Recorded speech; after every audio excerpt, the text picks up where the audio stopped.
I'm going to take a moment to bring up a slideshow. We're going to look at Twombly today.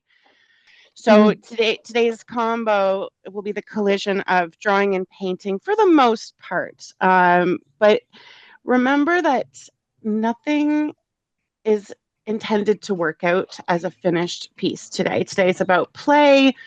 It is about exploring the connection between ourselves as being the tool, which we've been talking about since the beginning, that we are the number one tool, and how our the inner workings of this tool really support the results. But the result isn't that it's going to be a work of art result. It very well could be, who knows, especially when we crop and finish and add all that clever stuff into it. But that this sort of is the heart of the class. I didn't want to start here necessarily because it is challenging. So in our first class, we looked at Jim Dine and we looked at variations of tools. And I'm just sort of reviewing for all of us, but also so that Jen, which I've invited today just to get in on the play, as she's been exploring similar process in her work and materials. And so Jim Dine, very cool artist. I will do a little brief in the slideshow on him. And then last week, 2 weeks ago, we looked at Sonia Carrara and how she evoked her narrative of her culture and her feelings about nature into patterning and media play, layering, and meditating. Very different from Jim in a way, and so is Cy. And Cy Twombly is an artist that people either love or hate, and it doesn't matter. It's not about the opinion. It's really right now he's just a representation of somebody who took a scribble and became famous for it. So was that because of the patriarchy, the time of when, like in the 80s, the time of when people were allowed to express themselves in that way and it was really sensationalized? It doesn't matter. Now we have his work to look at, and then we'll get into a lot of sketchbook stuff to start. So if you have your sketchbook, great. If not, if you just have paper, that's good too. Really cheap. I have like really cheap paper out here. I have charcoal, I have gesso. I pulled my watercolors out. I also have an ink pen because I enjoy working with that, and pencil, crayons, and charcoal pencil. So that's simple for me. Just that is not even a lot of stuff. But as long as you have something that will make a mark, and then something that you can work that mark into, paint-wise, would be great. Okay, so we're going to look at automatic drawing today. We're going to start with a little scribble page of geometric and organic lines, and I will show that to you. But I just wanted to look at the brief overall of that document, whether or not you got a chance to read it. This is just an overview of it. That in the 20th century, early 20th century, a group of artists took a particular form of doodling very seriously. These are my kind of people. Associated with the early modernist movement, surrealism, many artists enthusiastically engaged in an activity known as automatic drawing. The idea in and of itself was a simple one: to draw with no plan, no purpose, no conscious control to beginning, generating line and mark in a seemingly random fashion. Those early modernists believed that this kind of drawing could reveal levels of awareness and meaning impossible to divine in any other way. In essence, they advocated de-emphasizing the role of the conscious mind so that a different level of intelligence, subconscious or unconscious, could emerge. This kind of intelligence, they felt, could make the invisible visible or give form to formless. Though it represents an extreme end of the planned versus unplanned spectrum, the practice of automatic drawing has directly or indirectly influenced the way artists in the Western tradition have worked ever since. Countless artists have broadened their approach, working in a stream of conscious manner that subordinates the conscious mind and enables one mark or narrative symbol to lead to another or until another completion occurs. Flora Bowley is an artist we talked about in our last session. These are not her works, but she works that whole intuitive process of just like going from one thing, letting things melt and merge and evolve and reveal. That's kind of like the modernist artists these days, how they're working with it. But back then, here we got Klee. The Twittering Machine is one of my favorites. This is similar, and I hadn't seen it before, so I had to throw it in there. Kandinsky, that wonderful ink and brush.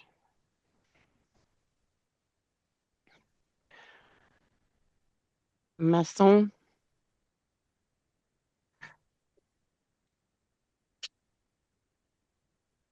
Miro.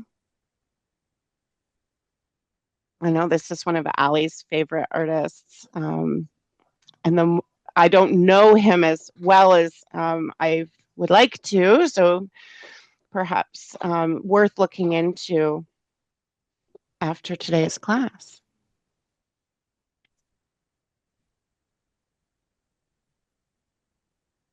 I love that these two are Pollocks. You don't see them. You see his opposite, which is generally, this over zealous, like very layered. I mean, his process had method to it, but why had we not seen all these wonderful Sumier, simple, how they would have been maybe displayed? I'm curious. This is Ellen de Kooning's work. And so this whole idea of automatic drawing and painting also goes into, doesn't matter the subject, right? So once you kind of tap into this today, it's something you can apply to even a figure pose, long sustained pose. Abstract expressionists, many of whom did purely automatic drawings as part of their artistic routine, added the notion of action painting to the tradition. Often working on a large scale, they valued doing overthinking and advocated the physical movements that were a way of tapping into the body's intelligence. These kinds of automatic linear movements were incorporated into the representational drawing process as well, as we see in Fairfield Porter by de Kooning.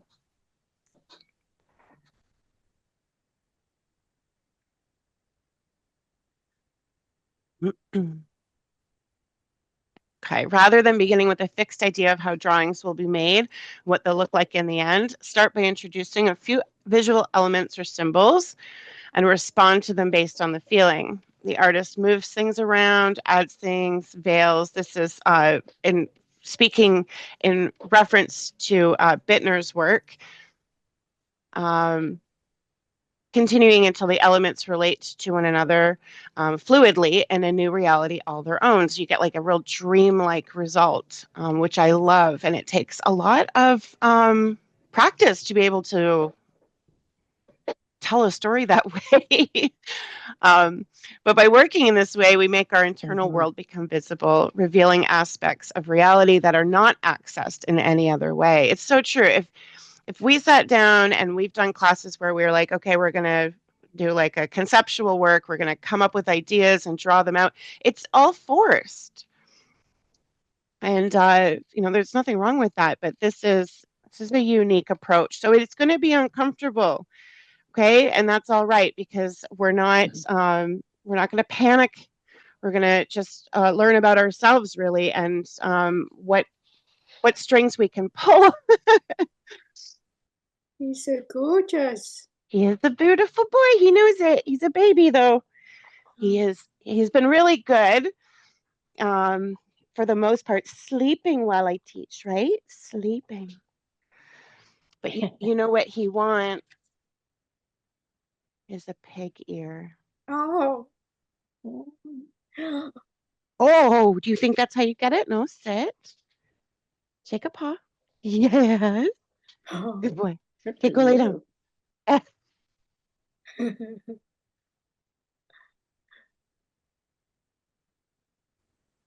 So we've done in classes that are mixed media focused, we've done line samplers, which are fantastic. We're going to start in a different way, but this is just as a little visual reminder of things in the past where we've explored our tools. How thin of a line can we get? How thick of a line can we get? What kind of textures can we get? How's the paper responding to that? And then doing some like controlled lines or some more quick mark making, slow versus quick, pressure and whatnot. So how I like to begin in the spirit of automatic surrealist play is we'll do 5 minutes each page. Let's start with geometric because it's a little bit sort of like stiff. And then we'll move on to 5 minutes of organic line mark making. So this is exploring, I'd say whatever tools you want, keep it to one tool the whole way, or say two tools. Drawing is preferred. It's less fussy. So get out some drawing tools that are of interest to you. And if you need to put on music, I have some pretty meditative piano stuff on right now, personally. And I'll put the clock on for 5 minutes. And this is to fill the page. So if you want to do half pages because you're not feeling really adventurous for size or space, but it's about, so if I'm doing geometric, how do you fill a space? So we'll do variety as well. Large shapes. How do I fill?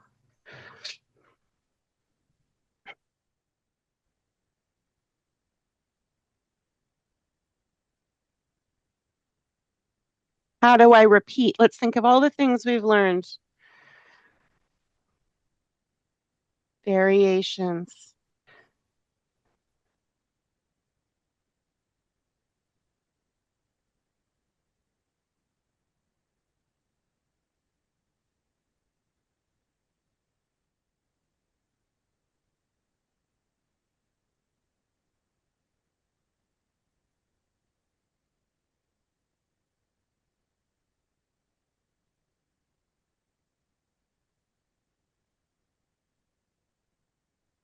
My suggestion here is to not hesitate, to keep going. If you hesitate, just put your pencil down and make a mark because there's no right or wrong here. This is just simply the seeking of filling the page.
Is it, huh?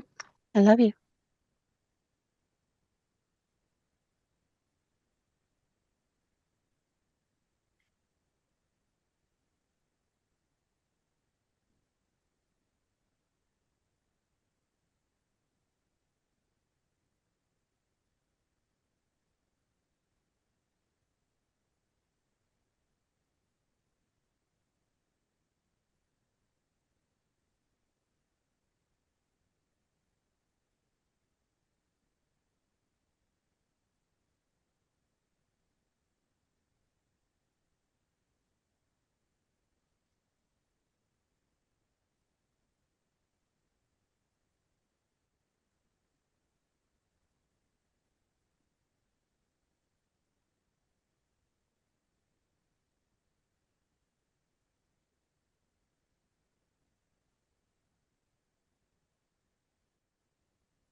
Stop.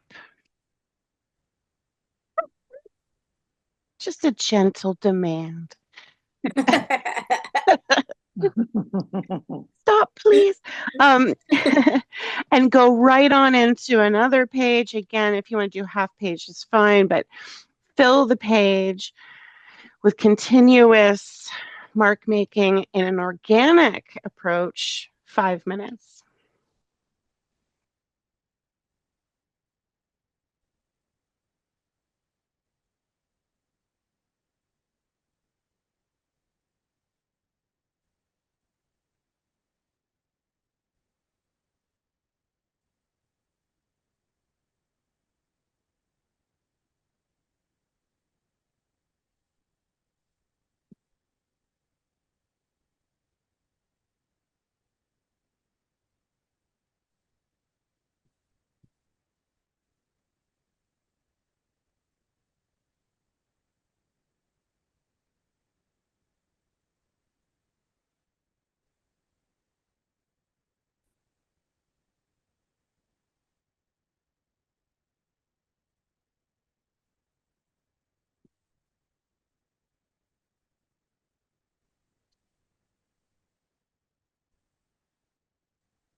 And hands up.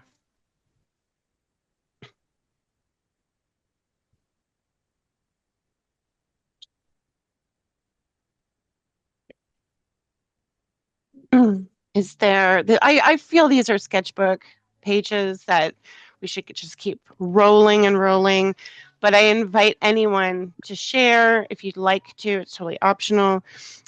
Or it's not always your work, but even a feeling, anything at all. And let's flip the page. So I felt that, when I started, my brain had a really hard time letting go.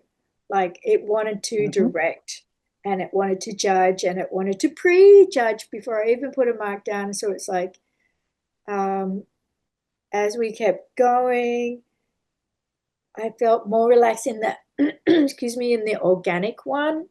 The marks seemed to become easier. Mm. Um, and then I went to a third page because I thought, okay, I want to just see what the marks look like when I think about how I feel today. And then it just did its thing. Hmm. Okay.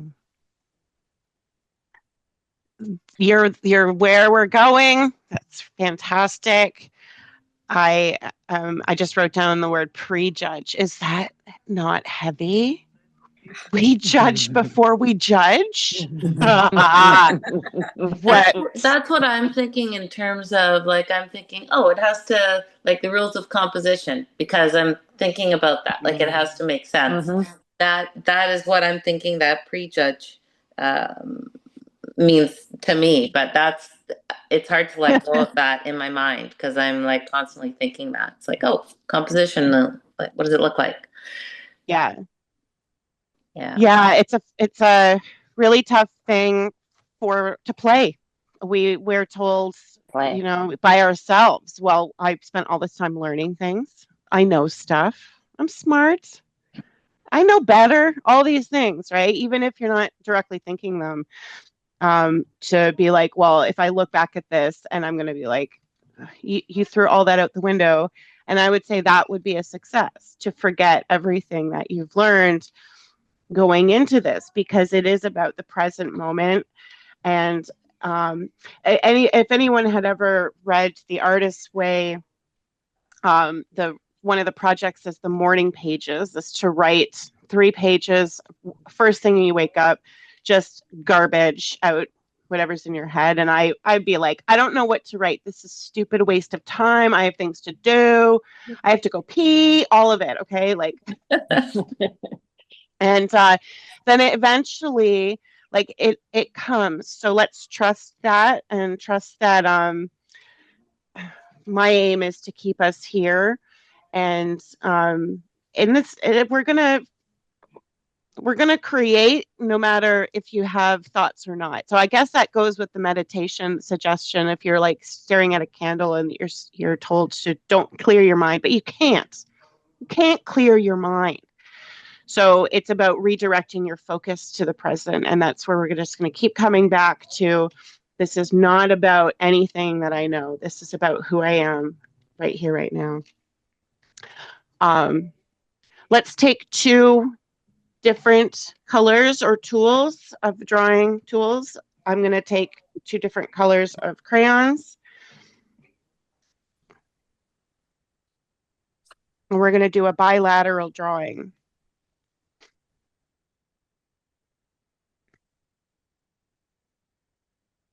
I'm feeling. What am I feeling? Pick a color that you're feeling. Here we go. Feeling it. Okay. New page.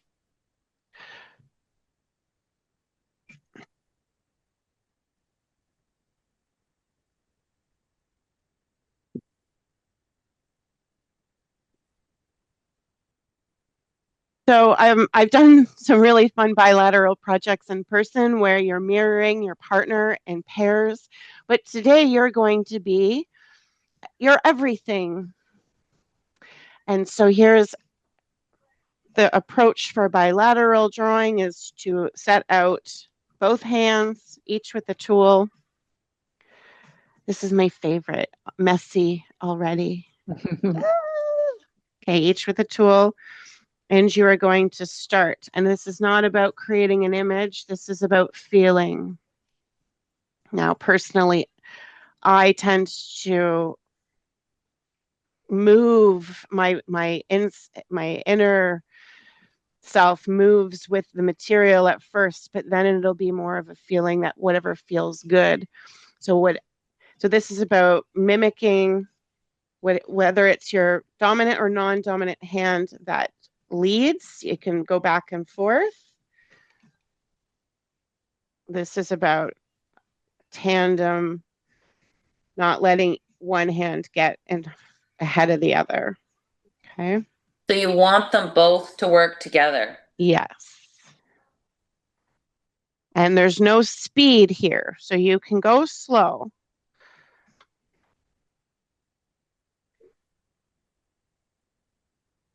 And you can switch colors at some point if you want.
All right, try and wrap it up.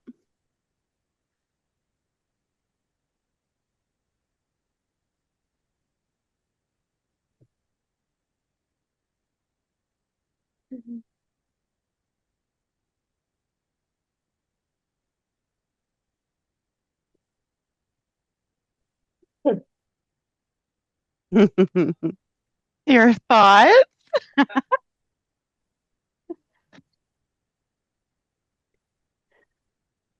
Is anyone feeling in tandem with themselves or completely separate. I didn't find this too difficult to do. Like the hands yeah, it was okay. You're good. You're in synchronicity with yourself. Christine, I'm getting the impression you are not. No. Kind of looks like that. I'm gonna see. I'm gonna bring it up if that's yeah. Oh wow. Fantastic. I don't know. I love it. And I think that it's probably significant that you're doing two different things, like in a way. And I don't, is it worth trying to do it at some point to just like really try and mirror, or is it actually worth intentionally doing two opposite things? They're both valid. I think it depends what you need. Yeah. Oh, okay. What you don't know is that is what I was trying to do. But I have a left hand that has its own mind. Yeah. Yeah, that's exciting. Don't fight it. Well, I love what you came up with, Christine. We'll learn something. It looks to me like a whole landscape. I mean, there's two different palettes. There's like distinctive spaces. Yeah. Well, yeah, see, there's some similarity. It's like night and day in a good way, Did you cross your hands over, or did you keep like left on one side, right on one side? Kinda. I'm right on one side that I'm bipolar. You can say that there's light and dark. Mm-hmm. I don't know. You don't have to. Let's It's not analyze. Someday I'll invite a psychologist into the room. I felt like I was aware of my brain switching on and off to the mirroring. At one point, I was trying to get my left hand to lead, and then at one point my right hand just started following instead of mirroring. And then I went, oh, I'm not mirroring anymore. Isn't that interesting? And then I went back to mirroring what I was doing. And I had to be really mindful that it wasn't going into automatic, that it wasn't just like, oh yeah, I'm just doing this, and I know that I'm almost like preempting where I'm going. Okay, this is great. Yeah. I would like to do this one more time, so another piece of paper, and to allow it to go into automatic. What happened for me is all of that as well. Because you're working on your own, even though I do have my screen spotlit, I was able to mirror really well at first. And then as soon as I started seeing something and going there, I started to go into the hands doing different things. And I was like, no, you're not allowed to do that. No. And then I was like, to hell with that. I am allowed to do that.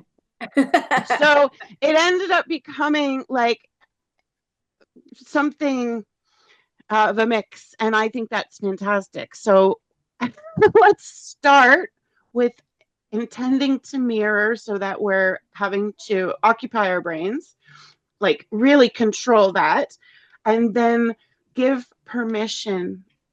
And this is about remember, your arms are really important here. You're using both arms. So it's just about how those feel And I am not in the best space. I'm going to have to shuffle this a bit because I can't move my left shoulder so well in my little spot. So one more, and let's do it just for a minute so that it's simple and we're not, or 2 minutes, just do 2 minutes.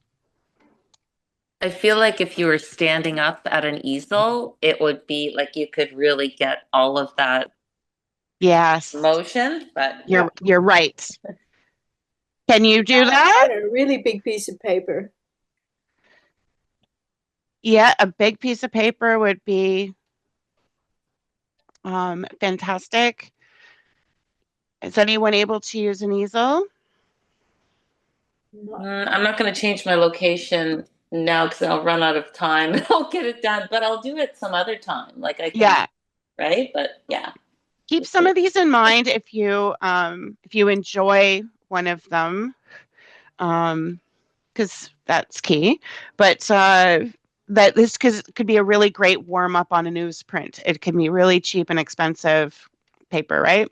Just like get in the studio, no matter what you're going to do a little bilateral drawing.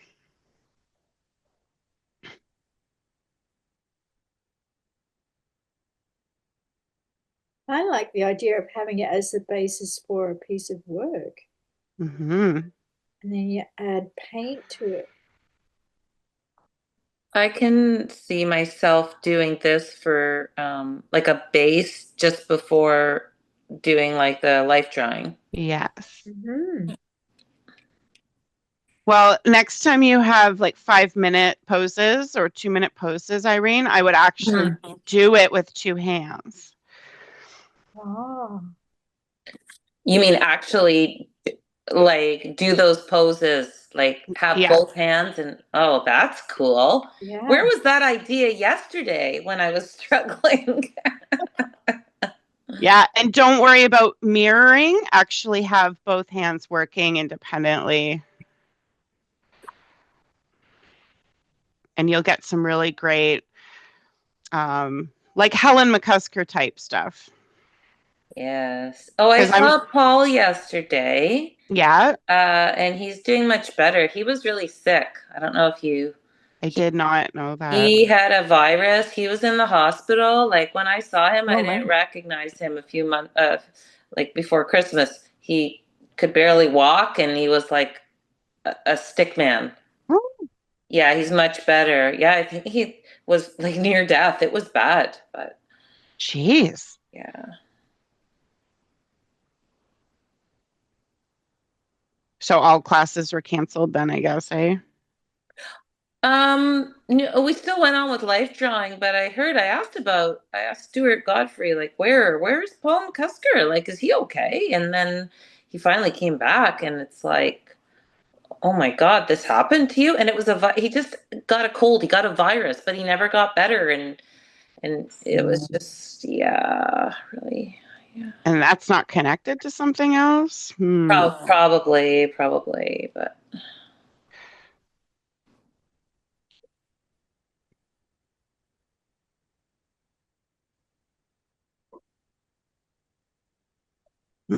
I'm finding this very ornamental, like the the marks that I'm making it very much not like what I would normally make. I don't think so. Anyway, I'm gonna stop on that one.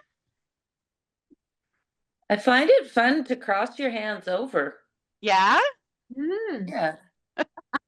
That's like I really swapped my difficult. colors. So I had blue in one hand and a gold in the other hand. Then I swapped them over, and then my brain kind of went a bit like, what? Like you changed colors in each hand, Jen? Switch them. Yeah. Ah. Yes. Okay, I'm gonna try that with these two. Okay, all right.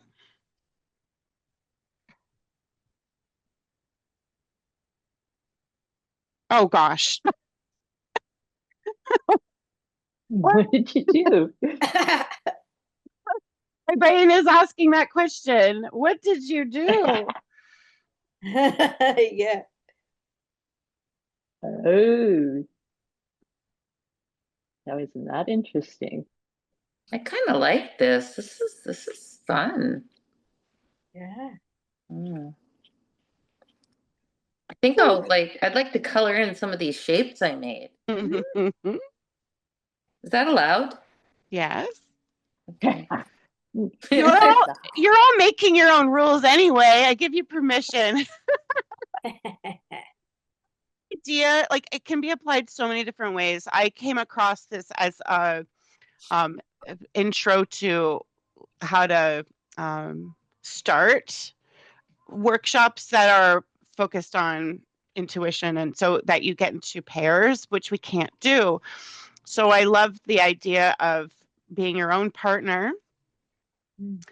And my best friend, Brian Smith, he used to teach portrait and figure drawing classes, used to say self-portrait is always a go-to for artists because your model's always available.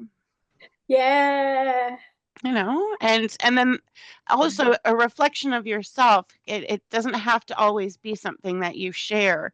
Doing a self-portrait, blind contour, or just a journal entry in a sketchbook is so amazing to look back on. I haven't done it in a while, but I used to do it a lot. I should share the one I finally finished from Monica's class I did with you years ago. I don't know who was in that, but I finally finished it like about a month ago. Doesn't look like me, but it's me, but it doesn't look like me. I think that was her point, right? It was. It's a landscape. It's a landscape with like surreal elements in it. But yeah.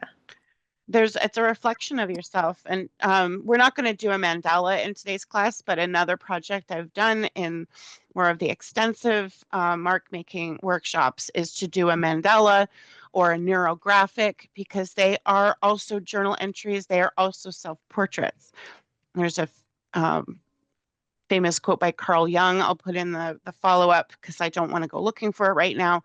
But that where he came to that realization that any meditative page you create and date it is a journal entry, and whether it's again conscious or unconscious, it's usually a dance of choosing colors or making choices to change the game or change something midway, is all part of you that day. So that's another. I also like to write little words that are, key if someone says something and I really like it. So like in 10 years, when I go back and look through these pages, I'm going to be like, I've been prejudging for decades,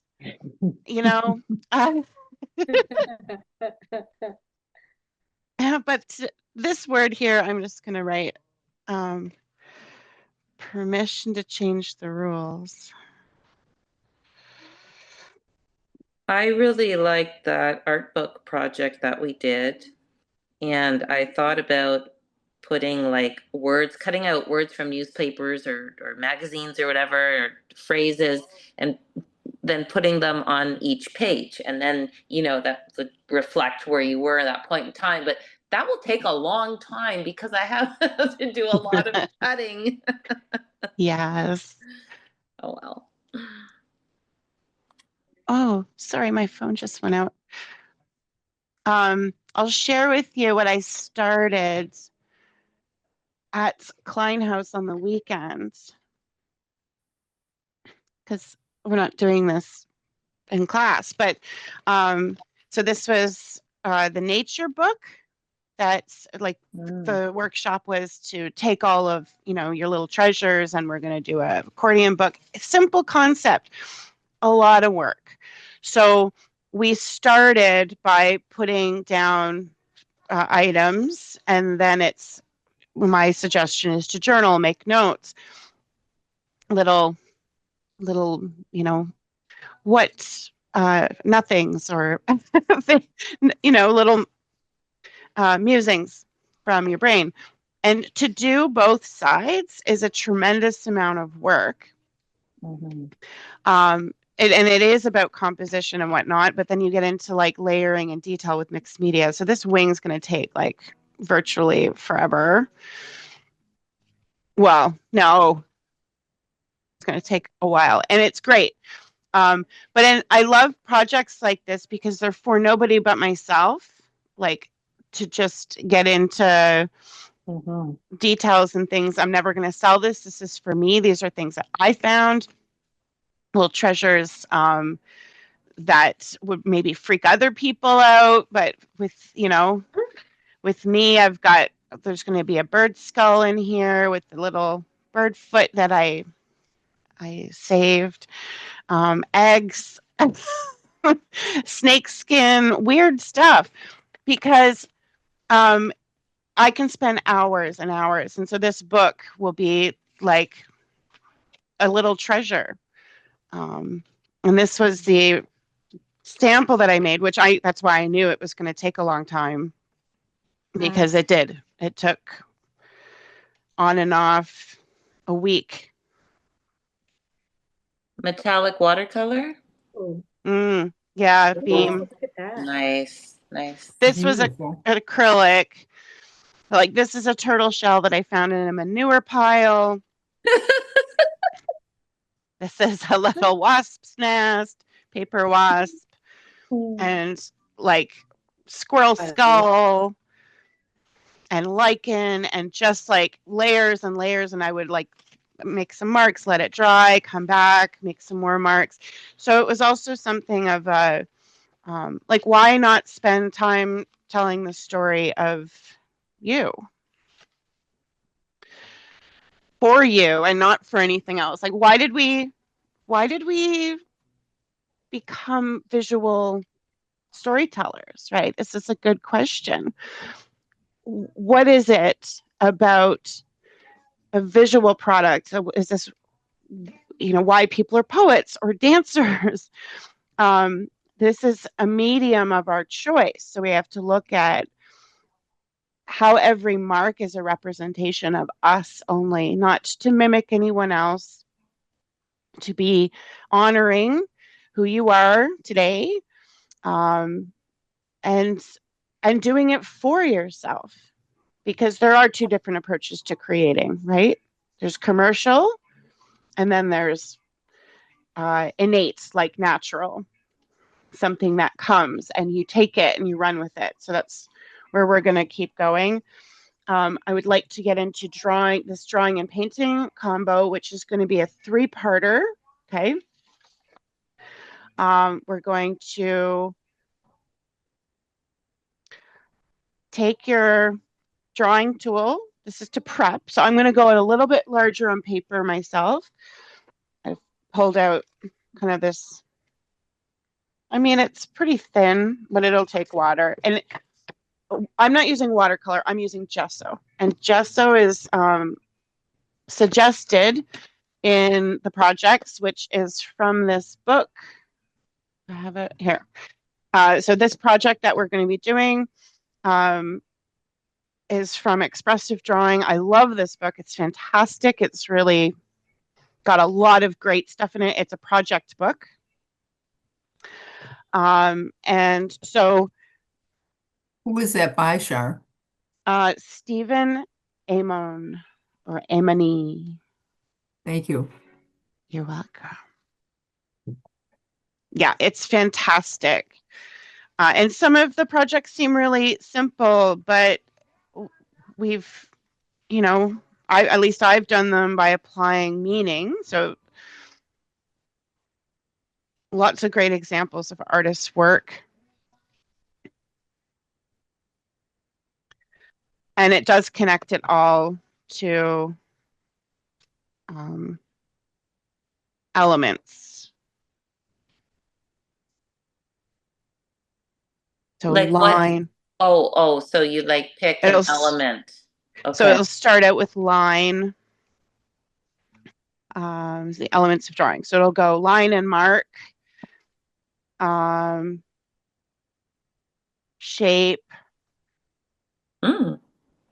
The one that we're working on is about line, I believe. No, hold on. I'll look at the, we're going to be doing these ones. Automatic drawing. So we're still in the automatic. It's like the umbrella. Okay. So line and mark, shape, texture, and then it gets into principles: repetition, rhythm, equilibrium, emphasis, and foundational structure. It's good. Very good book. So we'll be doing gesso, which is the suggestion, and why I like that suggestion is because gesso is very dense. It has good opacity and coverage. It's thicker than regular acrylic paint, so it dries faster. But I have done this project with paint, watercolor.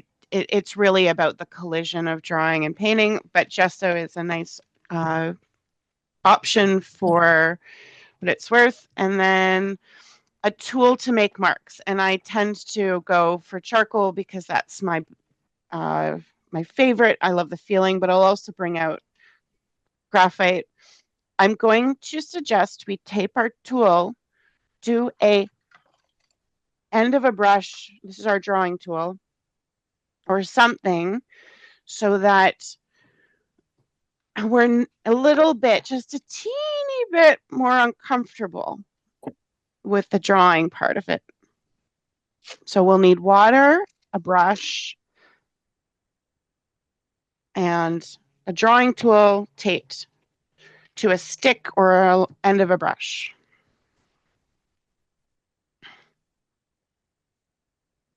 Okay, say that again. Gesso, Water, water. like a brush to paint with. Okay. And like a reasonably large size brush. Let's see what I would use here. Something like so.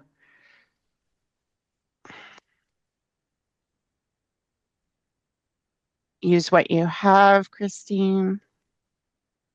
We'll And, work with that. and you're saying like tape the charcoal pencil to that. Yeah.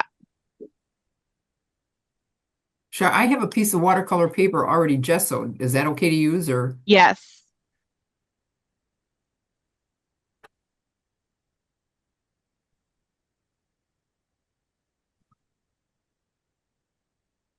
Has anyone ever done this project with me before? Here? No. Okay. Oh, this is great. I don't know if I did that in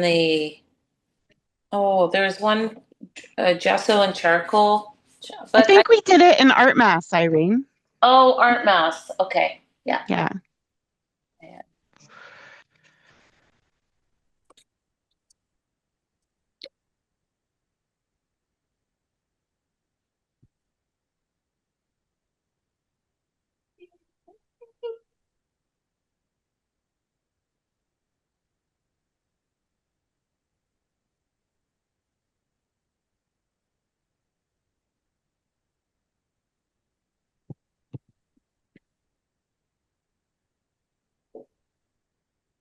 Okay.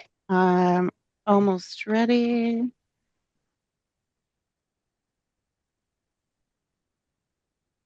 So we're going to do this in 3 different ways. We're going to do 3 different sheets of paper, and it's going to be very fast. It's kind of like a game, okay? The first approach, paper 1, we're going to be using the tool in an uncomfortable way. You can tape your painting brush to a long stick too, if you want. And then the second approach will be non-objectively, so just going back to using our hands in a simple, kind of like the bilateral drawing. Okay, 1 second. Sorry. Oh, we can. There we go. Use a different one. And then the third one will be narratively, which is when I suggested if you want to choose like a poetry book or something, you don't have to. Just using words in our work with music. So putting on music that has lyrics will be the third approach, and then we'll choose our favorite individually and do it a fourth time. So just so you have an overview of where we're going. Okay, can I ask a question? So the first tool we're going to use is what now? The first? Oh, It's your that, okay. drawing tool taped, and then also gesso and a brush. Let me show.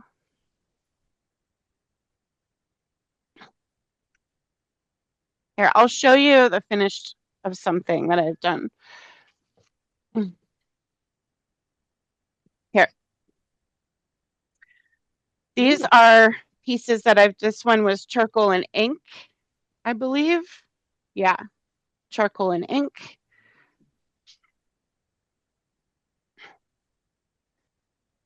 Charcoal and gesso.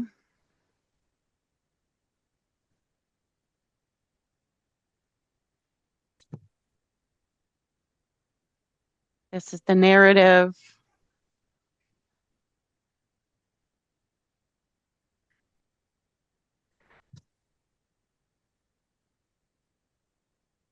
So the charcoal and gesso combos, you get a lot of depth because of the mixing, but I'm very curious as to other media combinations because it all is gonna rock.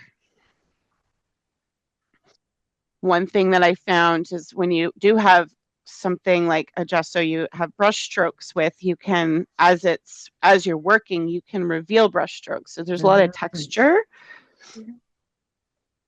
That's probably one of my favorite ones. Just like big strokes, things that feel good, strokes that make you feel good. Okay, so I'm going to call out. We're going to start when everyone's back in their seats, though. So I'll give a minute.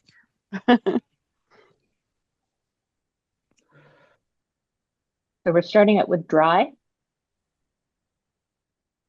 I'm going to call out draw, paint, and yeah, we'll start out with drawing. So it's going to be a game situation where I'm going to call out to change. So if you want to have each tool in each hand and work that way, you can.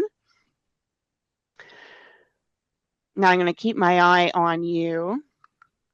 A good eye. A good eye. I'm going to be holding you with my eye. And as soon as there's too much of a rhythm, a comfortability of one, then I will call out to switch. So it'll be pretty random.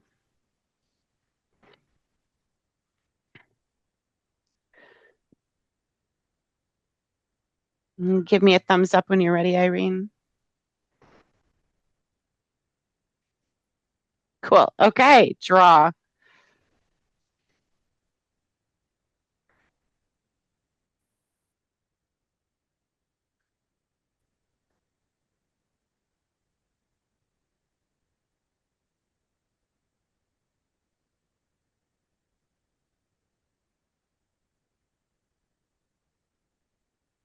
Switch hands.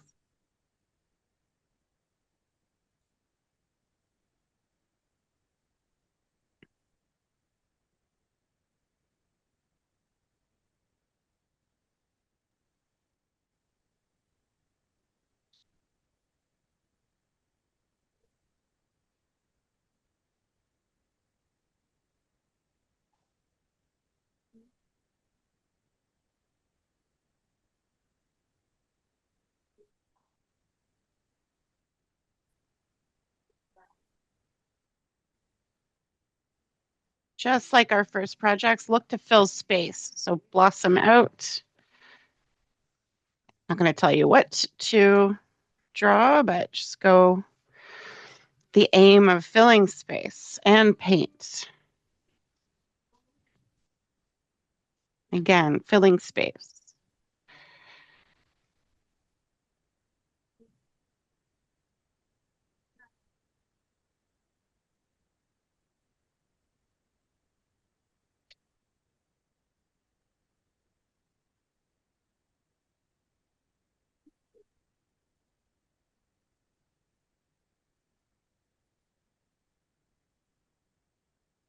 Draw.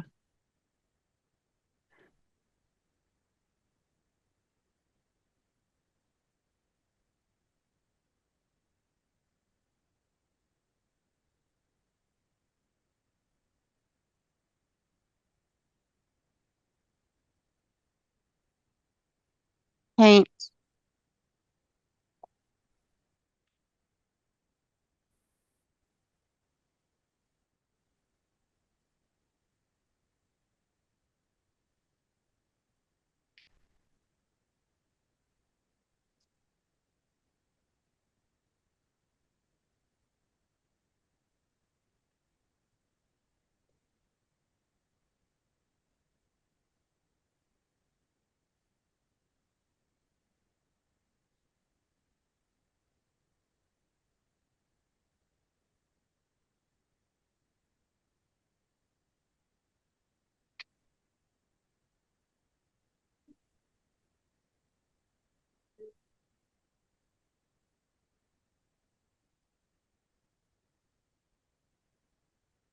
Draw.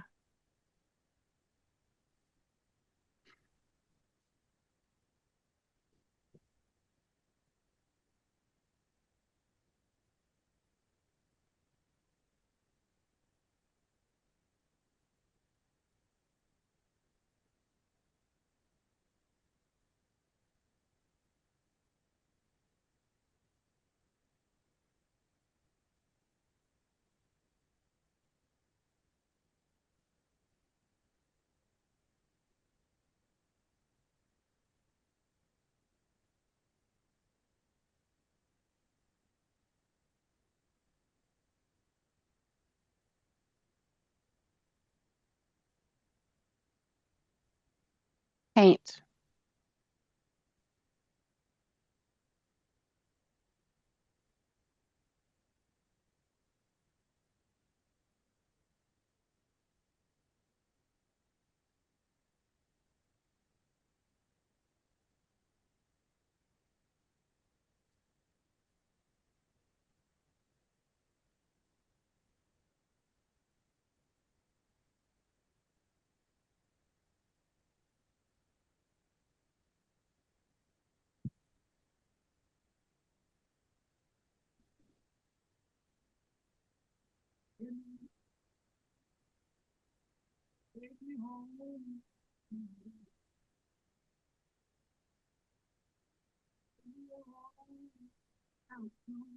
Mhm.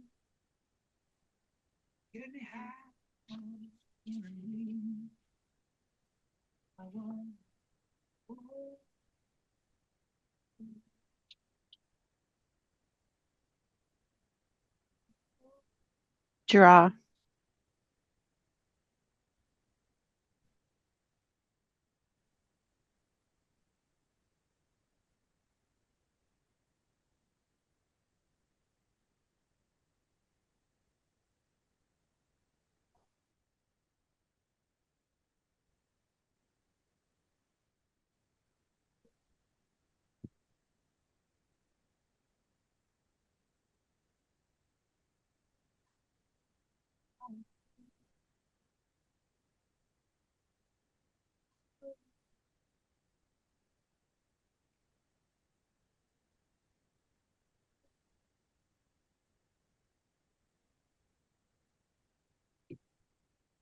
And stop.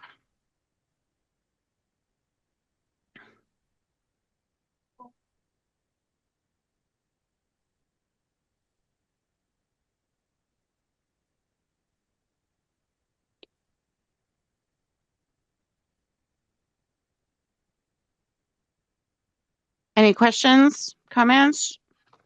We'll I move love right on. drawing with that on attached to the brush. I love that. Yay! It's like it doesn't matter what it looks like. Yeah. I love that. You needed to tape that together for the permission, huh? Yeah, right. Mhm. I feel like I was born to do this. Yeah. It's like my body just goes, yes, keep doing it all the time. I want to do this.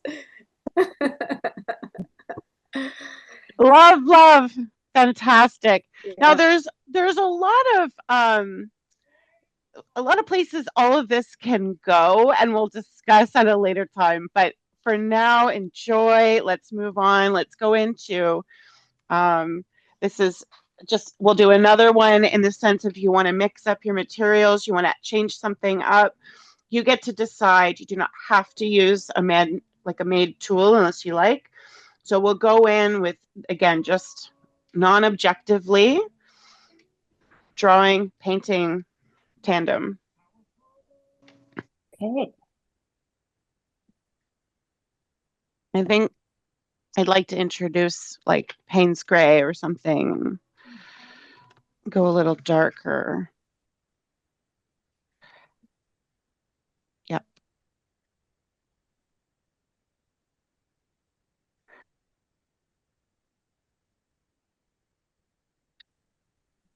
Uh,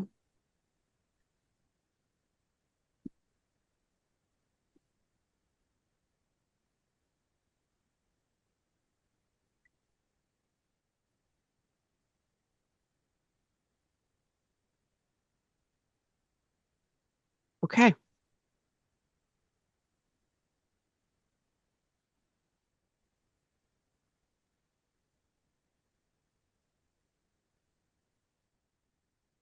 Here we go. Draw away.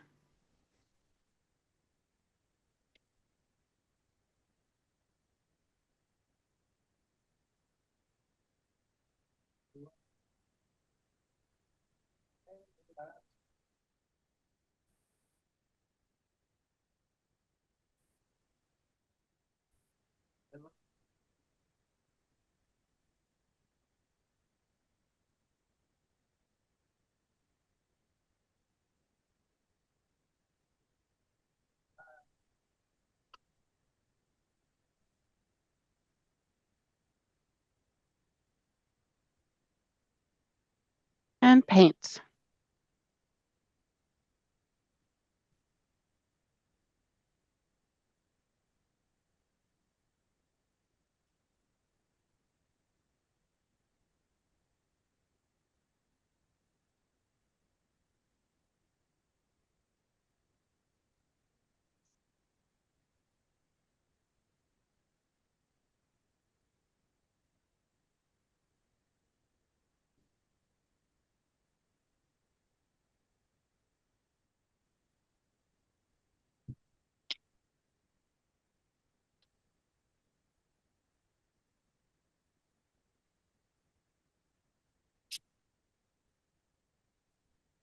Ooh.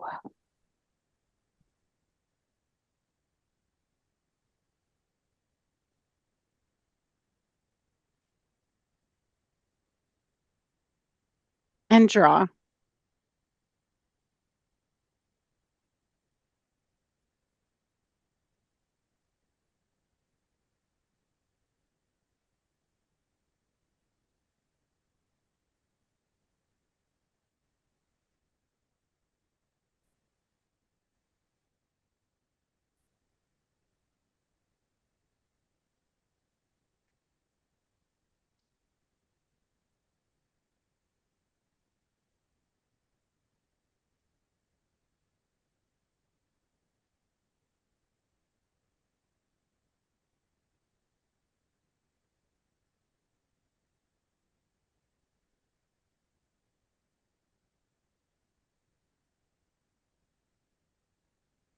And paint.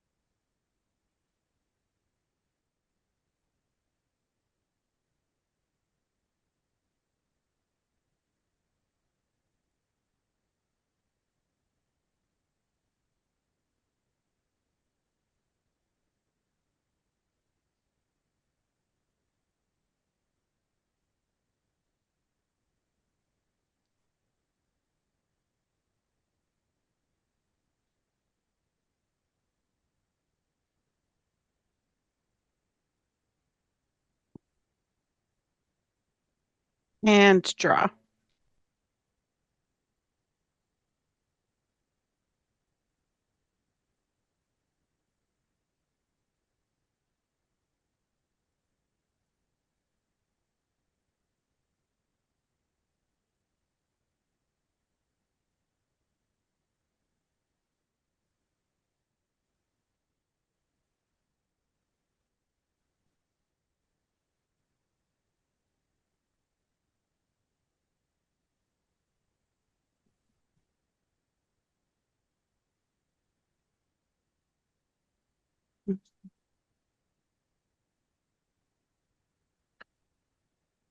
And paint.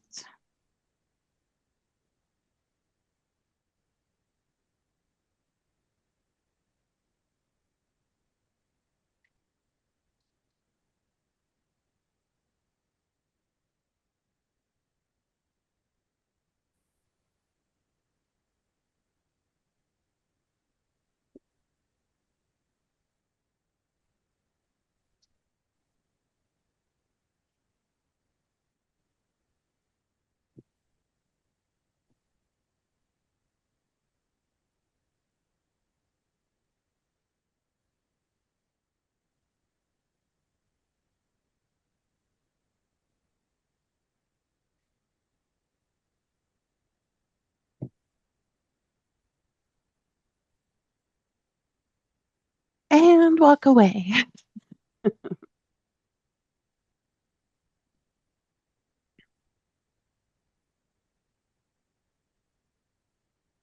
Mm.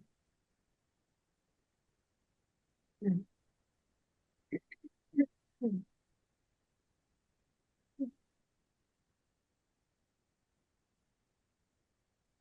going to show everybody I love what I did. You see it? I'm going to spotlight. Let me see. Oh, yes. Ah! Hold it close Yeah. to Jen because your blurry background is I know. encroaching. Oh, it's beautiful. Yeah. Yes. Yeah. Really nice. I love it. I love it. What are you working with, Jen, color-wise? So I have a marker, brush pen kind of thing. Mm-hmm. Just some cheapo watercolor paints, a mixture of blue and black. And the marker was just a black marker, like a brush pen. Nice. On the paint stick. Ah, That's the great. key. And it's all in the left hand, right? I Not really, dominant. yeah, I really love when you can choose your challenges because now you know. For example, using a non-dominant hand because it's actually exciting. It makes you feel helpless, and that's like a surrendering that you want, right? There's I don't know, nothing that there's sometimes I want to have control, but then there's sometimes where then I'm just automatically setting myself up to be like, well, that you just get right tight, sort of loosen up. Um, I still actually have the instructor who taught me about taping and creating tools there were two, Jean-Pierre Larocque and Joanna Nash. And I still to this day have that brush with the charcoal taped to the end to remind me of that and the freedom, the liberty there. I feel like you should give yourself permission to change your tools and that also I should really show you Twombly before we do the last one, which is narrative. So like slideshow midway in class, because there's some really good notes there. It's only a couple of slides. So I'm going to share my screen here.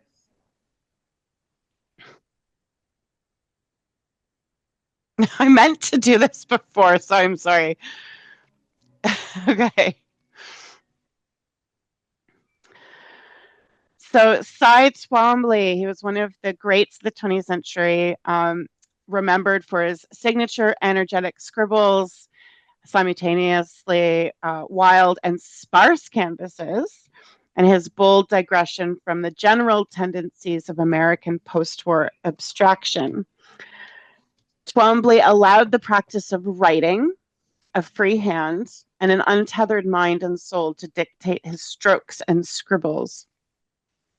Powered and informed by calligraphic expressions, Twombly often scrawled words into his works.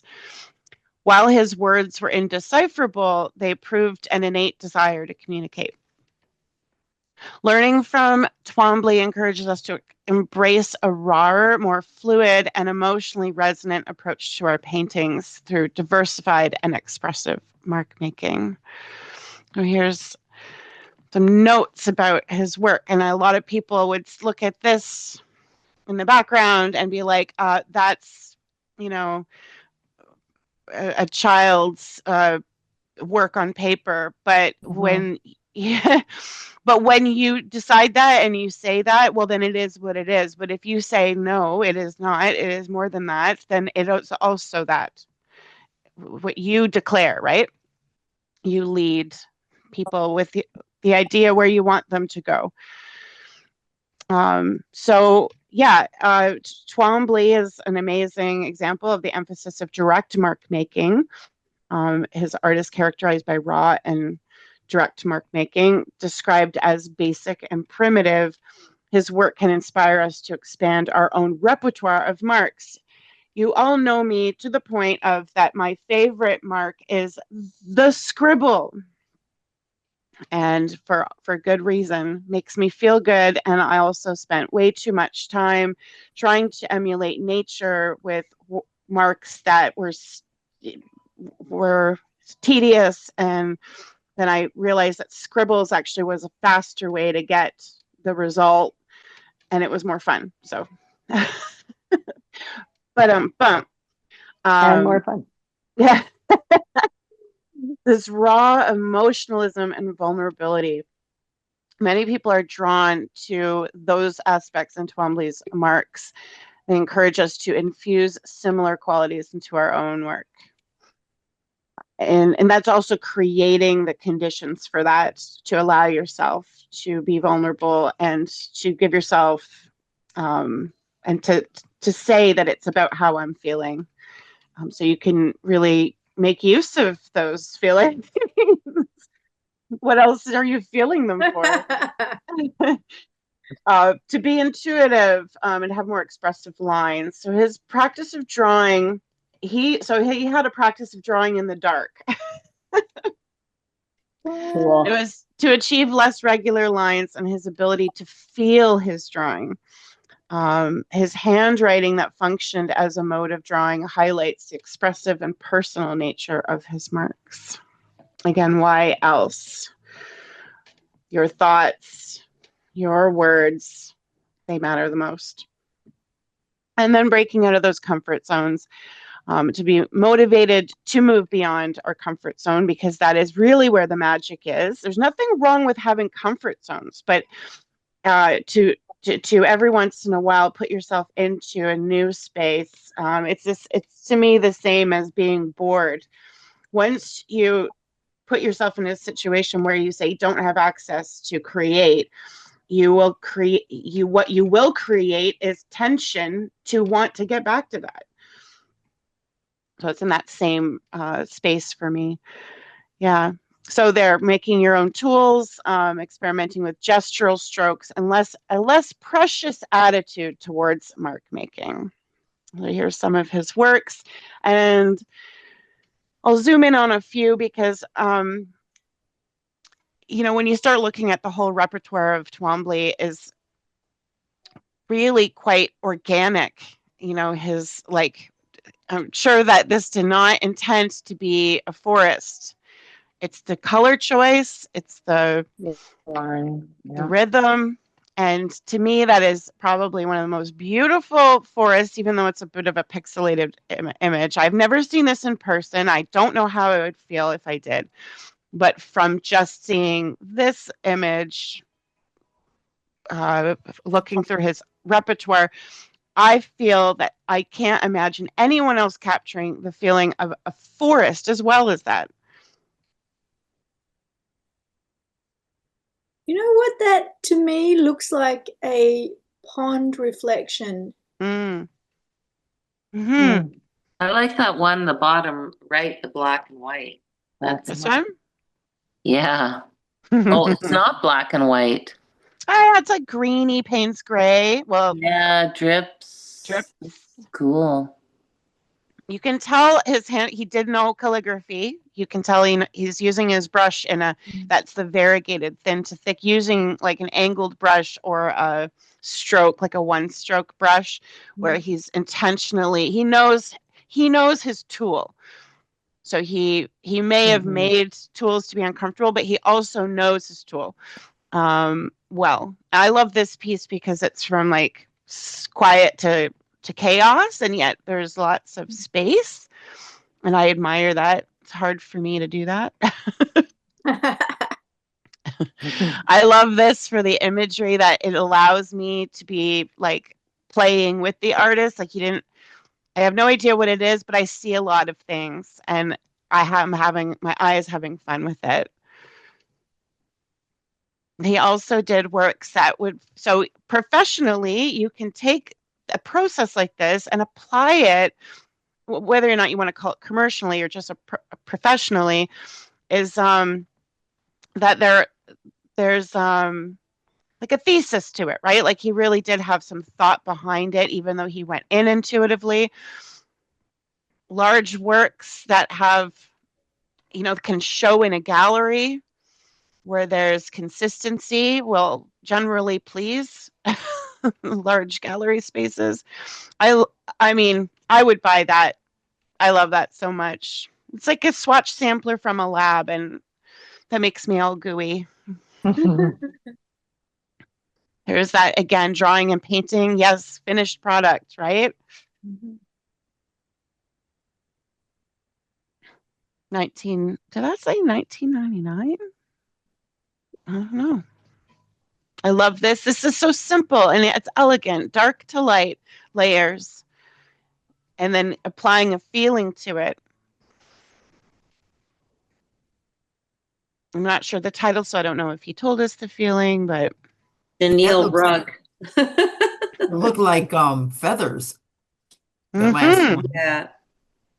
Yeah. Yeah. Yeah, I mean, just think of all the painstaking time you do to make feathers and that. Yeah, right? Doesn't it? Wow. Reminds me of automatic writing. Yes, it is. It's the same game, Jen. Same, yeah. And it's, something to practice is allowing yourself to just flow. And it can take exercises as launching points to find something that works for you. Jim Dine as well, he did large works. And so what some people, without knowledge or interest in these artists and their works would say, oh, that's just a bunch of scribbles. Like, what the hell's the point? But to someone, who understands, like, it's not easy to make a tool to get that large and that loose. I'm thinking, was he hanging himself from the ceiling and then just kind of swinging? How do you do that? I don't know. I do not know. It might be it might be out there. Someone might have told the tale. He might have been interviewed because he's, part of perhaps being interviewed by Time magazine or whatnot. I'm not sure. A window washing tool with a brush taped to the end of it or something. Well, it's like a squeegee, like a giant squeegee thing or something. Right. Giant Japanese brush. Well, and there is a documentary that I've shown before called The Color of Ink. and a Japanese artist that was part of that interview and process of just making magnetic ink. He taped like a dozen huge brushes together to make one big one. So I think thinking out of the box is really part of your job. Like, I'm just going to come back to you for a second here. And we're going to do another one or two pieces again before we go. But, when I worked for TriArt, one of the number one things I agreed with the owner, who was one of two men who started to make the paint to begin with. And they had a philosophy, right? That to be innovative and that you are a mad scientist. You have to be. So this conversation would come about in conversations where artists were complaining about the information on labels or this and that, or stores not wanting to carry things without the traditional pigments. And the owner would get so frustrated and say, like, for people who are supposed to be forward thinking and creators, there's a lot of conservative heel digging happening. Where you were supposed to tell me what to do and you didn't tell me exactly what to do, and now it's your fault. When he was like, getting kind of under fire from artists saying, like, this didn't work out the way I thought it was. And he's like, and you didn't test? Why didn't you test?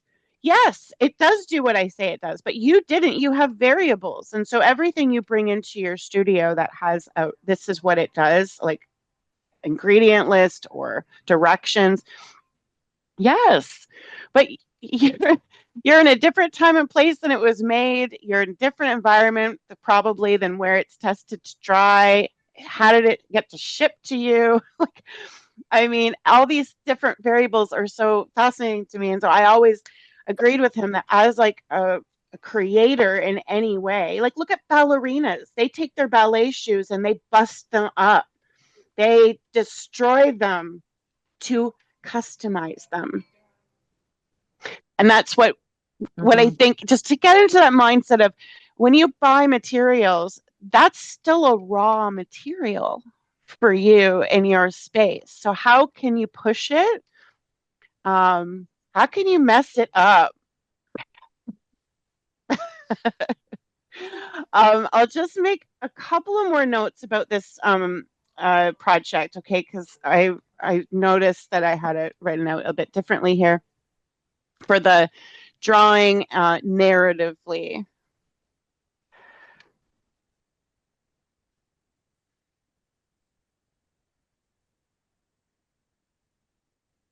Oh, that'll be the end. Okay, this is sort of the wrapping up. And this, I think, will nicely guide us into some final works here.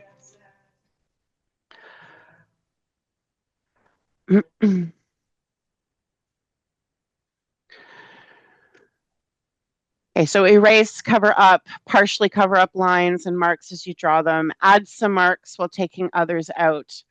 As you draw, proceed with the knowledge that you can remove parts of what you have done, but keep right on working from that point.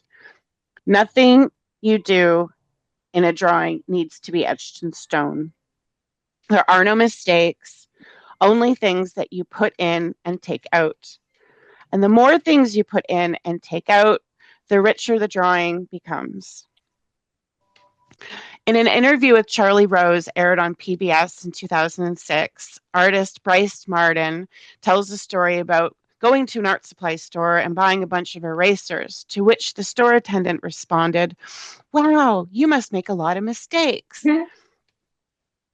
Marden but Marden was putting in and taking out, adding and subtracting. Assertion and obliteration can become much more constructive.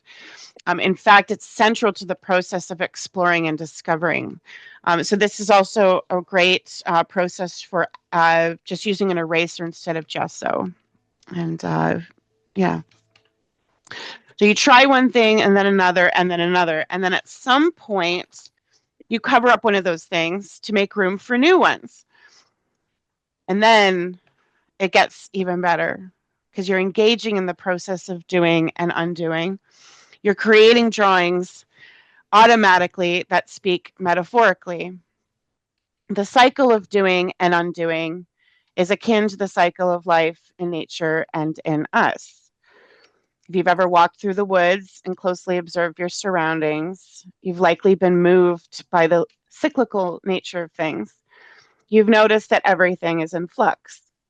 One tree is newly fallen, another fell earlier and is starting to decompose.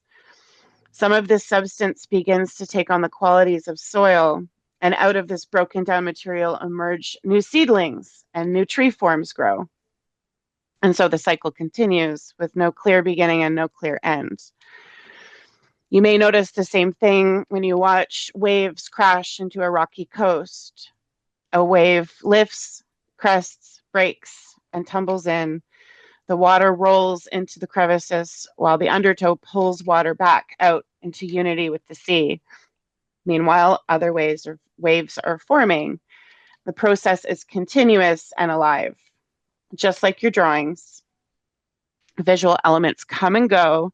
And this way, your drawings are a record of your touch, your movements, and your responsive interactions with the drawing.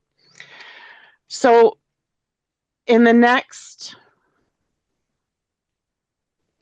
couple of works, which we'll kind of do 5 minutes each, okay? Consider that you have permission, that's my word of the day, permission to bring in visual symbolism or narrative that is a narrative that can, like a bird or water or, nature elements or actual words. And if you have a hard time creating those out for yourself I use music for that. I love to put on specific words with lyrics or look at a book. Just open the book up to a page and just pick a word or a paragraph and let that be a launching point. So it's okay to use tools to help you with that. Use your emotions, how you're feeling, and take a minute to put together some materials inspired by each other. And this is the part you can plan by setting yourself up with colors and tools to be able to express yourself. And we'll go right to the end and spend, but we will share for whoever wants to share before we end today. This is going to be one. We'll do one for sure, but I was thinking we have time to do two, so like about 5 minutes each.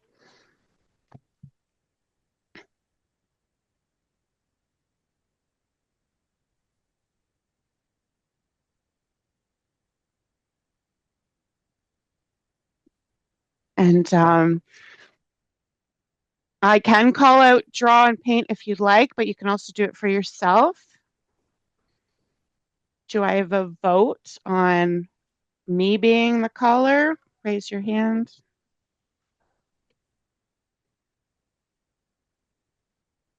I think you can call them and we can decide whether we follow them. Yeah, if you don't call something out for me, I'll just keep doing the same thing until tomorrow. Thank you for knowing yourself and allowing me to be a guide. Of course, you do not have to, but I understand that. Really, I do. So you can start with drawing.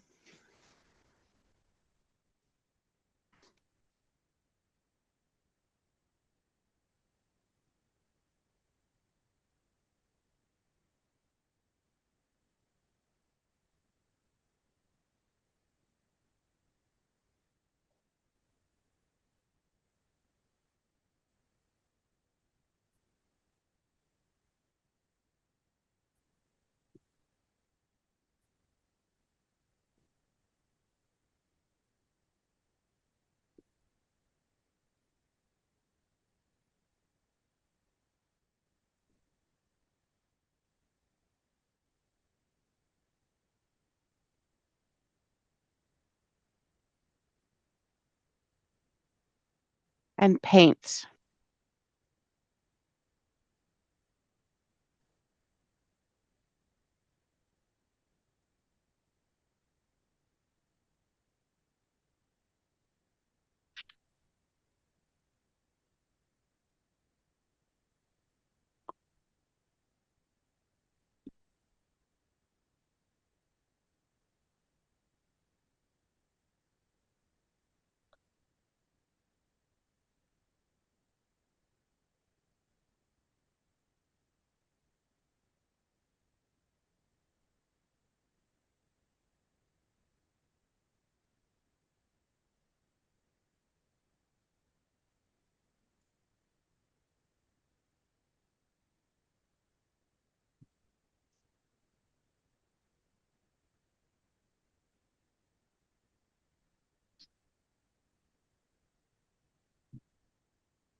And draw.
Paint.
Draw.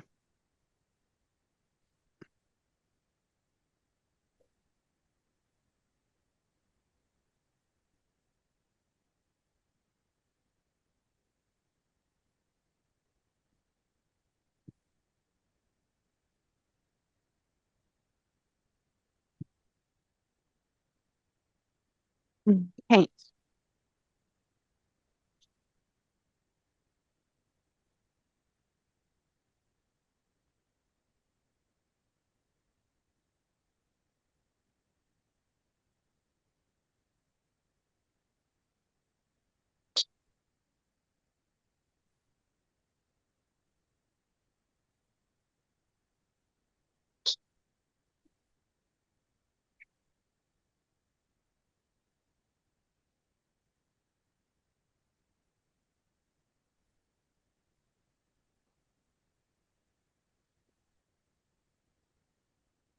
Draw.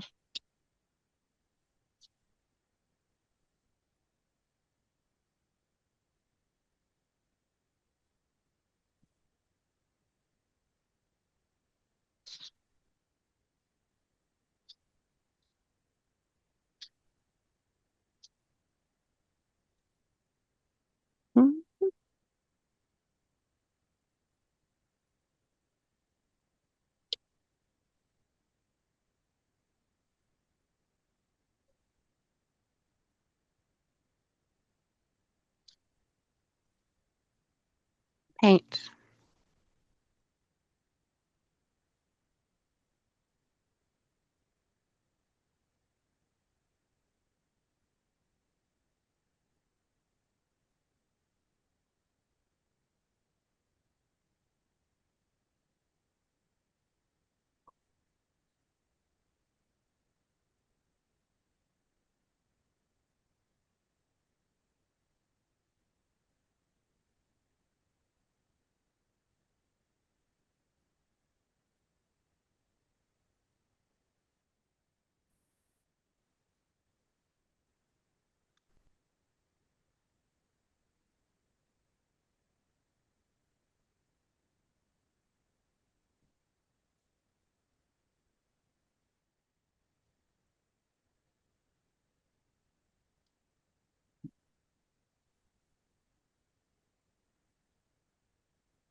Fine.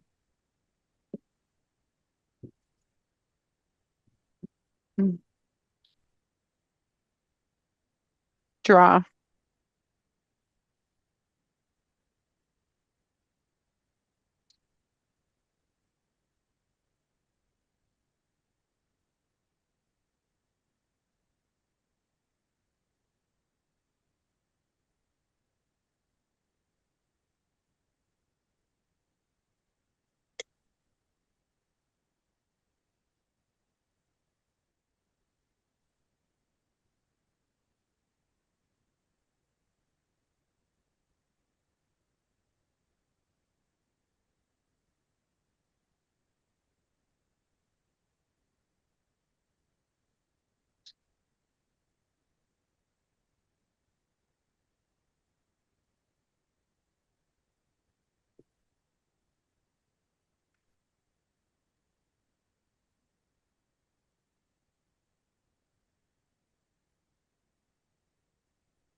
New page. Just don't even think about it. Just put it aside, get right into a new page and draw.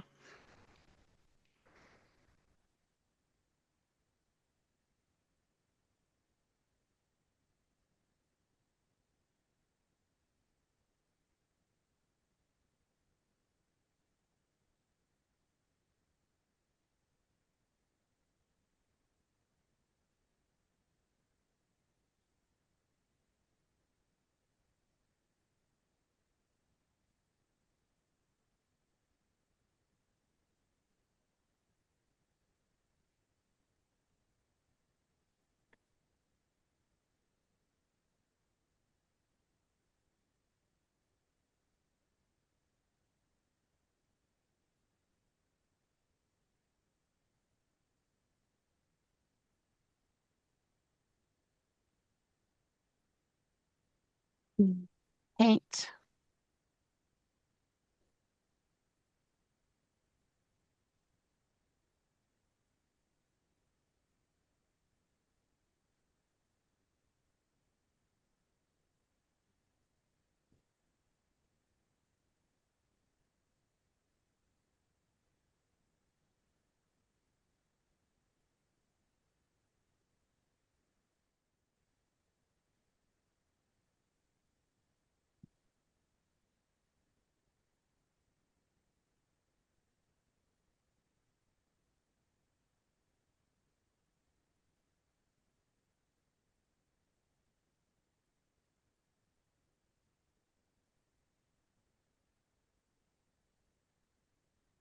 Draw.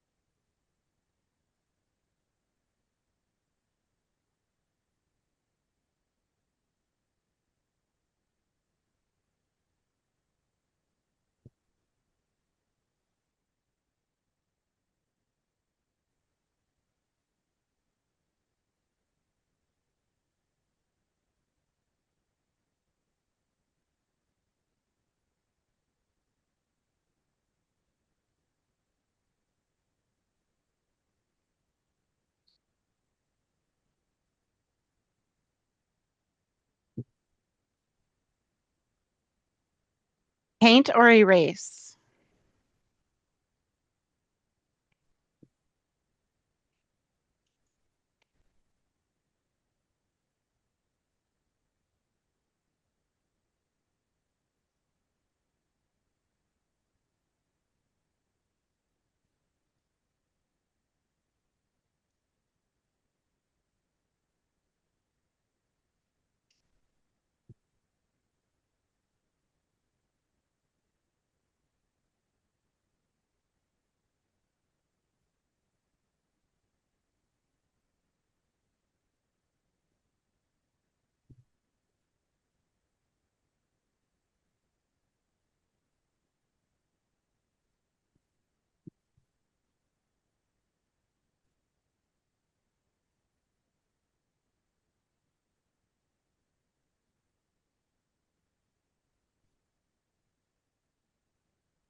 Paint.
Mhm.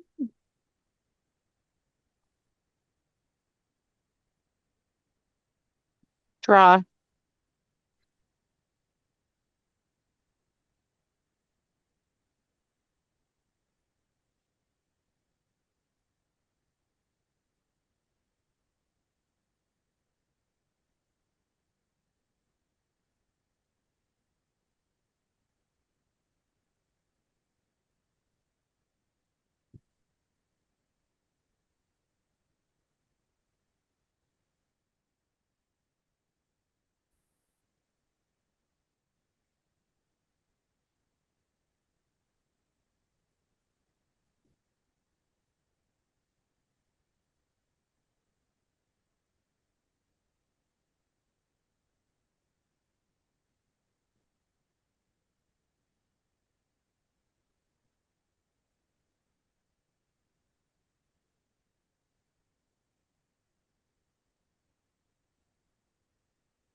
Paint.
Paint.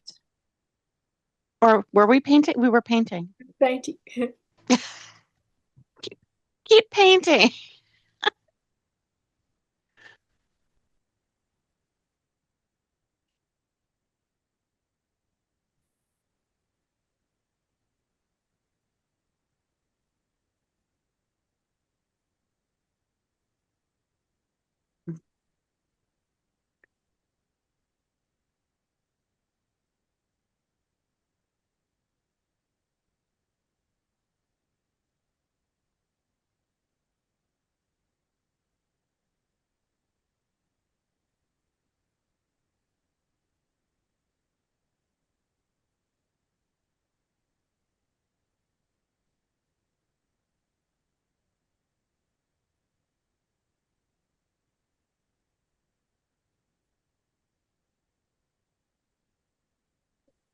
Draw.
Okay. That's it. Basta. I think I just created the rapture. Very unintentionally.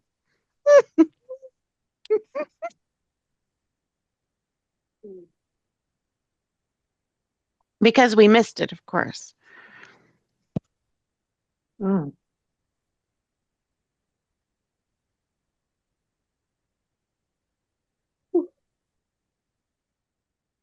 Okay, I seriously have to go wash my hands. I'll be right back. It's like very, very, I can't touch a thing, and I'm surrounded by technology. So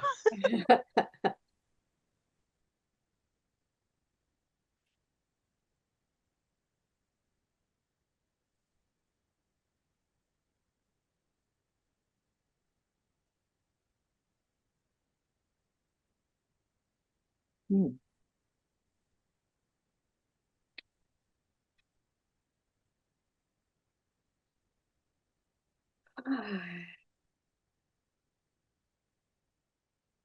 I could have a nap now.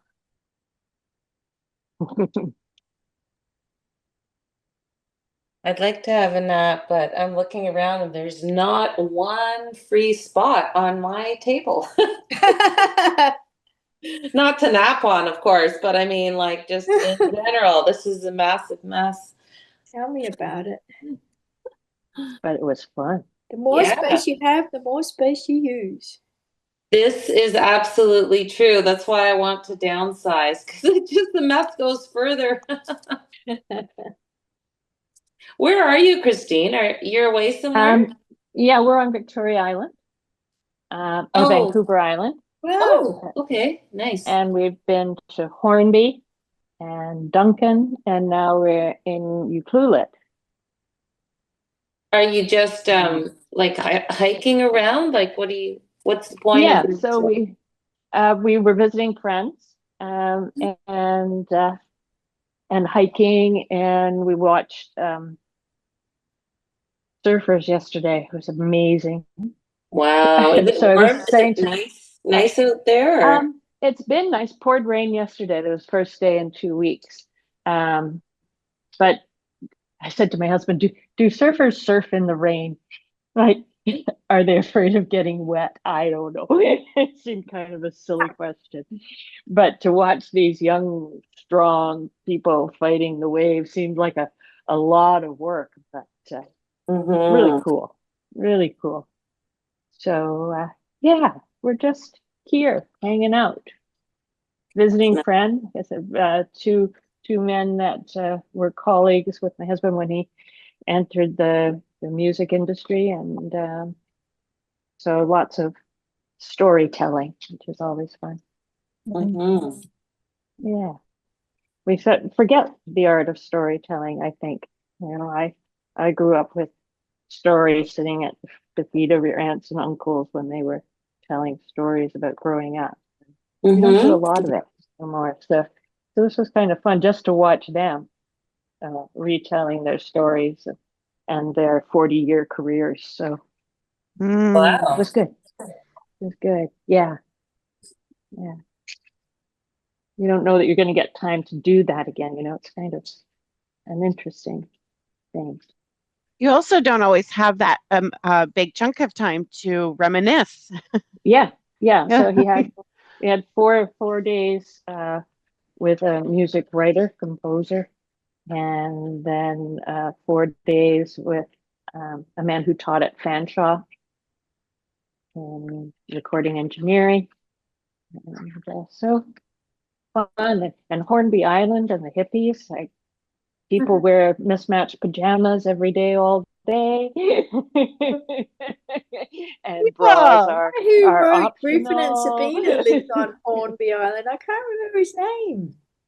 Yeah, yeah, it's a different space. It's a different space, but everybody looks after one another, and they barter. Like, I can fix your computer, but I need some of this work done, or I've got apples from my trees, and so one of the fishermen had just farmed clams. I know absolutely nothing about clams. So I asked this man, "What do you mean you farm clams?" And so he told me you get the larva, and they're about the size of your fingernail, and you plant them on trays in the sand. And then the next thing I know, he's brought us a big bowl of clams. Wow. And because I showed interest in what he does. And So I've never even eaten clams except for in chowder. Or steamed them with butter and garlic, and here we go. So You really know how fun, really powerful fun. that is, Christine, to be interested in somebody? Like that is one of my conditions for connection, is to be interested and interesting, which means you have a part to play, but that someone asks you what you're interested in, like that it is overlooked and Yeah, underappreciated. yeah. Yeah, it really And makes a difference. yeah, the more that I travel, I'm not necessarily an extroverted person. And but if you just show a little bit of interest in someone's story, like we met a man who had just done his time in the Longhouse with his First Nations tribe, and he, I don't know how he started to tell us, because it's not something that First Nations people talk about. And he said, he was old in comparison to other people who have done this journey, and he went for a month and spent that month with his elders, and like, just blows you away. Yes. You're cutting out a little bit, Christine. But we got the gist of that, and I Yeah, it's feel just the connection here. it's okay. It's Yeah. okay. We're here. I was going to suggest to do one last quick project in the sketchbook, or on top of one of your other pieces, or a piece that you have, is just to, and we'll just do 2 minutes of this, okay? Just a repetitive wind down of with a drawing tool, is to just sign your signature over and over and over and over again, okay? Just your name in repetition, in a flow. Okay, so go over something we already did. Or a new piece of paper in your sketchbook, just to continuous words, your name. Okay. Never done that, but actually I did do that when I was 5. I had a book my sister brought home, like one of those exercise books. And I didn't know how to write yet, and I was so jealous that she's older and she knew how to print. So I just I wish I had the book, but my parents never so I filled the whole 100 pages with, I think it was Irene. It looked like writing, but and it's just like, man. You want me to write your name, Toshi? You write your name? Yes, he says yes. I might not make it to 12:30 because of this little one, because he is saying, "Feed me." Yes, we hear you. Yes.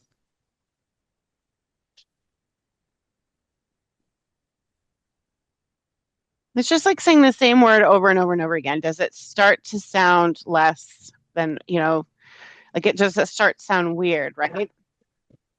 Toshi, Toshi, Toshi, Toshi, Toshi, Toshi, Toshi. What does that mean? Betty, Betty, Betty, Betty, Betty, Betty, Betty, Betty, Betty, Betty, Betty. It starts to become a drone, right? So when you're writing something over and over and over again, is it about the word, or is it about the action and the flow and the rhythm? Sounds like the music my daughter listens to, which drives me crazy. I was gonna suggest to put on, like, which I did, that's why I added Flora Bowley, that one playlist, because I listened to that the other day when I was in the studio for hours just drawing, and really lost myself, and the music helped, and it was a sort of repetitious electronic beat. And I know not everyone can handle that, but it's about you finding those tools to create the conditions of your environment and your space. to support you going to a place, that place. Irene, I'd love to see what you've created. Pick, maybe if we all pick one, or a few, like you can show them all if you want, but at least one. Right, still writing the name. Yeah, okay, good. I wasn't sure. Okay. Hi, baby.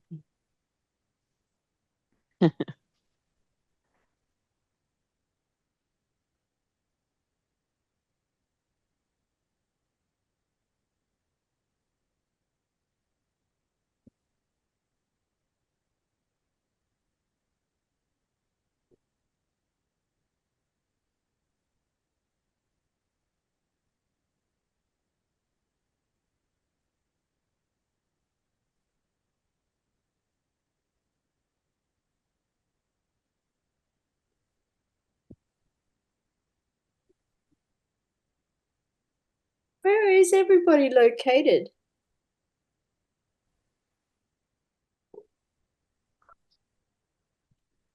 I'm in Kingston. I'm in Illinois in the US. Okay, I'm in Kingston, Ontario. I'm in Oakville, just west of Toronto. Okay. And Christine's usually in the GTA, right? Okay. I believe so. Yes. And I'm usually in Toronto and in Etobicoke, but I didn't want to miss out on my class today. Yeah.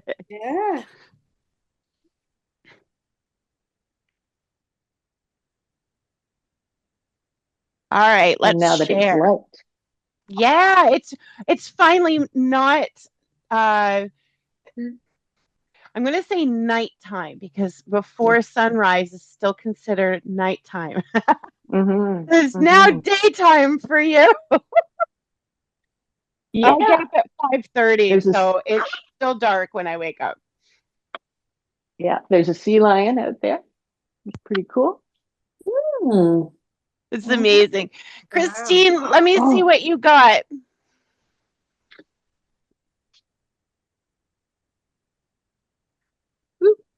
Oops. What did I? Yeah, okay. Oh. Oh, well, look at, well, that's where you are, isn't it? It is. That's gorgeous. Yeah, that is. Fun. Yeah, just fun. That's fascinating. Beautiful. That's a keeper, babe. I think And so. look, yes, and the look others at were with what you brought with you: watercolors, some crayons, pencil. Ooh. I like the different thickness of the marks. Especially that one. I like that one. That one, yeah. Wow, I can almost see an animal in that one. This one? Yeah, a reclining animal, I can see. It's really cool. Oh, I think they're just great. To go from how stiff I was when I started to this, when it was all of a sudden okay to make a mess. Yeah, I like it. It was fun. Is it a good okay, let's see what other people have. Yeah, is it a good flow to start with the geometry, like geometric shapes, because it's stiff, and then like to see the progressive flow? Because I try and make those decisions to connect. Yeah, so there was geometry.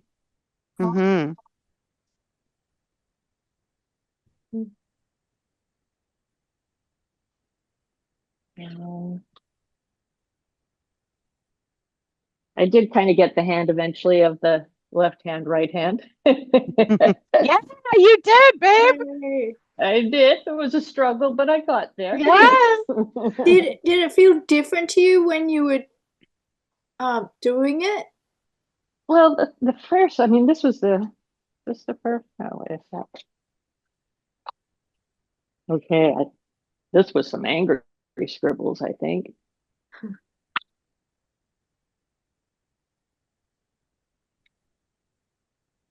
Was that from today or another day? Oh, this was where I started with the two-handed thing. I don't know. Were they going in the same direction? I don't know. Anyway, fun. I enjoyed it. Yes. It's just wonderful. Betty. Yes. Well, my painting, when I got to it, it ended up looking kind of, the colors kind of smushed. I did some watercolor on gesso and Ooh. Oh, Oh, I like and I got that. some That's words in nice. there from a poem that I liked about sunset and the world leaving you and new colors. And but when I got down into here, I actually ruined some of the paper in here from, I don't know what I did, but I went through the gesso or something. Oh, good excavation. So no one can Excavation, say yeah. you didn't. Yeah, you I didn't altered scrub. the I altered the surface. Isn't And that, then doesn't that feel good to ruin your surface? Like, we're yeah, so careful not to do that. And so, yes. well, and this one was on a piece of, I don't know what it was, if it was acrylic and watercolor that I'd had, and it ended up that's got my name on it, and when we did that, and it had all kind of splotches of color that were already there when I started painting on it. Um, so this was kind of, I went into floral and leaves, but Because that reflects your spirit. Absolutely. and then I really liked I can't remember now what this was, but I loved doing that. With the gesso and that was with the gesso and charcoal. Yes. And then this one was, I liked your idea of adding the Payne's gray, so I did that. I added Payne's gray Beautiful and gesso. calligraphic marks. That piece with the like tones, the variations of tones, but like with um your lyrical strokes is delightful. Oh, thank you. Delightful. I like that. And then this It's was my nice to see the geometric. juxtaposition between your scribbles with pencil and then your scribbles with brush. It's neat to see both. Yeah, I love this. This is great. And then this was the geometric one. It's like mind mapping. It's like looking inside the house of your brain. Does that make yeah. sense? Yeah. You've got like all these 3D shapes. That's really Oh, cool. Yeah. oh, what? 3D shapes, like actual 3D shapes there. Oh, okay. Yeah, like It's like there's stairs. yeah, there's a rectangle, there's all like you yeah. So I enjoyed it. Yeah, I can tell you did. You started from a different dimension and stayed there. But when I get into color, that's when things start getting smushed up. Like when things looked better, are more pleasing when we were sticking with like just the gray and white. So that's actually really good to note for all of us is that color complicates everything. And there's nothing wrong with that. You can, there's tools to limit your palette or take your time with layering. But the gesso and charcoal, that there's a bunch of reasons why that works really well together because you're working in value and there's depth and it's simple and you're not trying to think about what color, because I did the same thing. I was like thinking about color, what next, or anyway, it's okay, but there is merit to the simplicity and something to note. So Right. if you need to keep things simple in a work, or if you want it simple, how do we do that? Well, you can do more monochromatic works. Nothing wrong with that. Or one color, right? Like monochromatic with one. Yeah, it doesn't have to be black and white. Yeah. Monochromatic. Irene, since you're spotlit, let's see what you got. Okay. Some stuff was back in here in the book. Man, this is messy. Well, okay, so there's the geometric. Mhm. Oh, wow. I like the a use door. of the That's whole really side Side of Yeah. the tool. diamond. Yeah. Using that like the big wide end of it is great. That was yeah, I found myself thinking like, oh, composition, and I'm like, oh no, stop that, stop that. Organic. Oh, Oh, wow. Nice. you're a little alien. Absolutely, as my work from 2 weeks ago. Because circuit board. This was this was the bilateral. Ooh. So this was oil pastel. It started to get like really weird and muddy, but I mean, I don't know. I changed colors. I filled stuff in. Yeah, it was. I actually Ooh. enjoyed that more than I thought I would. And then this one, I think I like the best. This was water soluble pastel, so I even crossed my hands over. Yeah. Kind of looks like two people having a conversation. Oh, Yes, really? telephone. Two cans and a Mhm. string. And the two things at the top of their ears. Yeah, that's true too. So then I thought about, oh, maybe I'll switch the pastels in my hands and color in some of the shapes. So I colored them in with like my opposite hand. So what's on the left was colored with my left hand. What's on the right was colored with my right hand.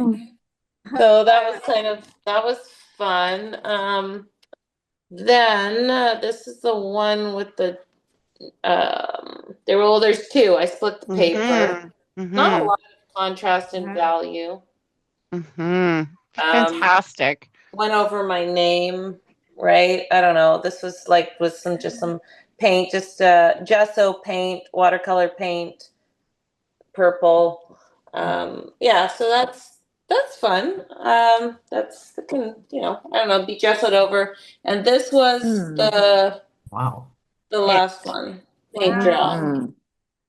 Yeah, I don't know Reminds why me of this. a landscape. yeah. Yeah, this keeps appearing, right? So this composition for me kind of keeps appearing. So I wet the paper, it's watercolor paper. And then sometimes when you said paint, I just sprayed water, Mm-hmm. right? So it kind of fades away. And then there's just two colors. I believe it's either an indigo or a Payne's gray. I think it's indigo blue, and then indigo blue and quinacridone gold. So I got a green in there as well. Mm-hmm. And some Yes. drawing little, Gorgeous. you can't see it, but there's like little drawing elements I just scribbled. So I don't know. Keep that shit up. I love it. Yeah. Great. On that paper, right now you're stepping it up. You're using techniques you can still find your place. Like this is really good to move yourself so that you don't have to just do this as an exercise. You can do this within your own process. How do you now apply this to what you do and how you enjoy doing what you do with the imagery and the planning and whatnot, but to have those moments where you are letting go. Well, And I used that with the moose. I didn't post it yet, but I finished the moose. Remember from a oh, year ago? So here's the moose, and yeah, there's scribbles. You can't really see it because of the phone, but this is the imaginary creatures. So it's my hands, right? And then I use scribbles for his hair. textured skin, hair. Yeah. That eye and the horns as like hands as the antlers is remarkable. Wow, I'm just so chuffed because You started it for me. Well, I mean, you gave me like that was the exercise. We started it in that class a year ago. yeah, Yeah. you are the queen of completion, though. No, I'm obsessed. That's the problem. Thank you for sharing that. That makes me so happy. I'm gonna ask Jen if you wouldn't mind sharing, and I'll spotlight you here. And so your filter might prevent a little bit of Yeah. Okay. thing. I'll switch that blur off. There, thank Just you. simple. Okay, so that was my first geometric one. Mm. Ooh. A diagram of something, of your mind. Could be. And then it became the organic one. Oh, very cool. Mm-hmm. I enjoy playing around with these crayons. They're just cheap, sparkly crayons that roll out of a holder. Oh, yeah. I know those ones. Cool. Yeah. And I then try your color combos here, like the. markers. Oh yeah. I think that was a secondary one. I like that one. Mhm. It's got potential. Yes. And then the Yeah. Oh boy, Wow. I like that. Yeah. binary, what do you call it? Is it binary? Bilateral. Lateral. Yeah. Yeah, so that kind of reminds me of like an Aztec god. Definitely. Definitely. Yeah. Yeah. Yeah, if you turn it the other way, it looks like they're both like, or even one more 90 degrees. It looks like two people, like right there. They're Yes. Oh, look at that. yeah, Yeah. Definitely Aztec. yeah. Yeah.